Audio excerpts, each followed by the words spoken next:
večer. Dovolte, abych se vám představil. Tuž já jsem Ruda z Ostravy, ale všetci chlapi v robotě mi říkají Ostrava, bo žiju v Ostravě, tak to je logické, no ni? No.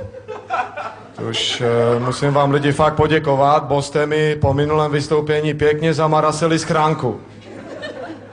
Už tolik dopisů jsem fakt nečekal. S mámou jsme to týden rozlepovali, až jsem si musel vzít na hradní volno na šichtě. Fakt maras.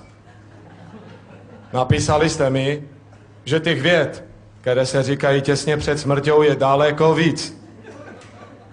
Už jsem to hodil na papír, poskládal a jsem tu.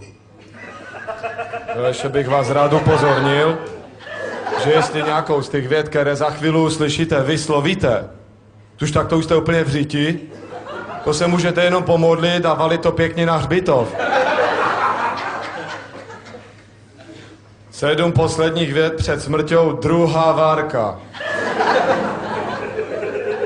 1. Pust mě k tomu, já tomu rozumím. 2. Zbijem ho, jde sám. 3.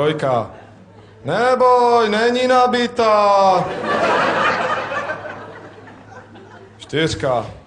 Ty, že jsi mafián, nevěřím. 5. Pejsku, pojď sem.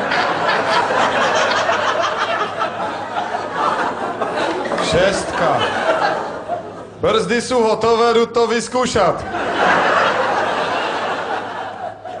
7. Ti chlapi z rozvědky stojí za hovno, žádné miny tu nejsou. Už to je všecko vzduch.